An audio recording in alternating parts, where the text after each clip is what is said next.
Hi guys, magandang hapon sa inyong lahat. Siya nga pala, shoutout sa Luzon, Visayas, Mindanao. Mabuhay tayong lahat. At ito guys, magsishare naman ako ng collection ko na ito guys, naka-slab. At ito guys, umpisa na natin.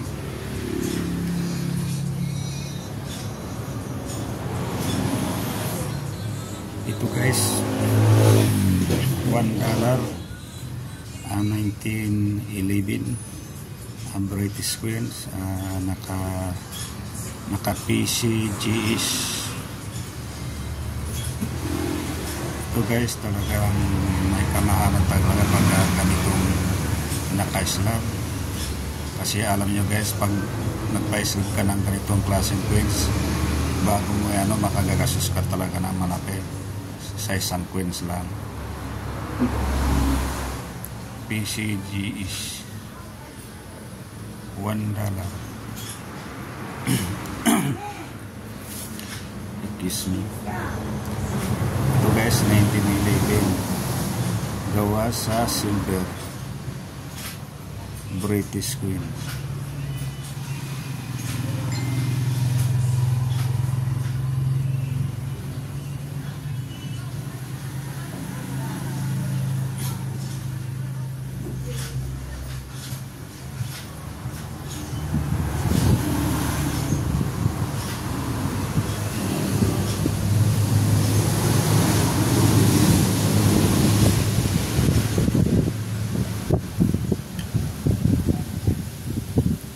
PCGS British Queens $1,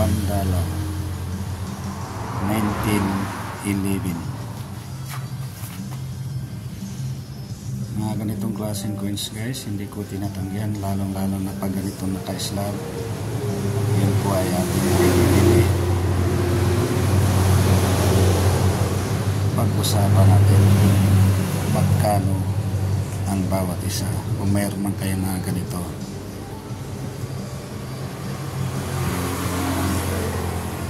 $1, 1911 PCGS. Talagang naka-slab siya, nakaano talaga siya ng maganda. Okay, next tayo. Dito naman tayo sa pira ng China. Ito guys, 1 tin. Ito guys, matagal na talaga. 1904 1 tin.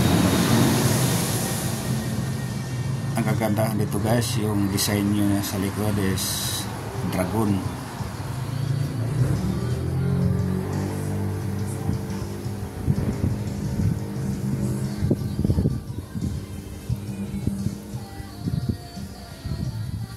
Ganitong klaseng queens guys, hindi ko tinatanggihan. Ito ay gawa sa silver, larong-laro na sa ganito. Kailangan ko pa mga ganitong klaseng queens. Dragon ng disenyo niya. Ito guys, gawa sa silver, 1904 PCGS. Ibig sabihin maganda ang kalidad, naka-slab pa siya, ano pa siya ng PCGS. Ito guys, gawa sa silver, 1 tin.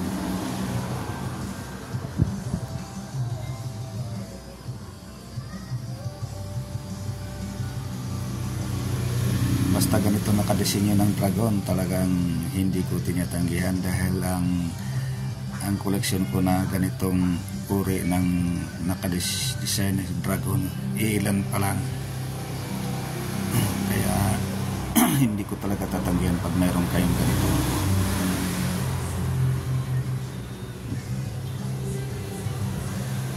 Ito guys, gawa sa silver.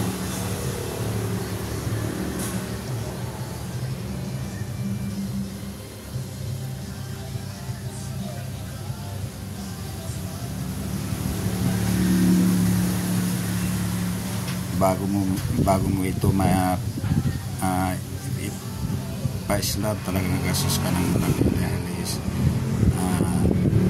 yung pagkaalam ko guys nasa $20 bago ka magkaroon ng ganito, bago may lagyan ng ganito, bago lalagyan nila ng PCGs kung yung quills mo ay original o yun talagang pure pag picky ang yung quills guys, hindi pwedeng lang gawa ng ganitong klaseng slab na nakasulat na PCGs dahil nga sa genuine. Kita nyo guys na may nakasulat na genuine. Ang ibig sabihin guys talagang original siya. Sa ilalim ng PCGs guys may nakasulat na genuine. Hindi pwede maglalagay siya ng ganito na yung quills mo ay isang peke. At sa makita nyo guys, pag mayroong kintab dito sa ilalim ng genuine, may parang palara na makintab, yun po ay isang original na PCGs.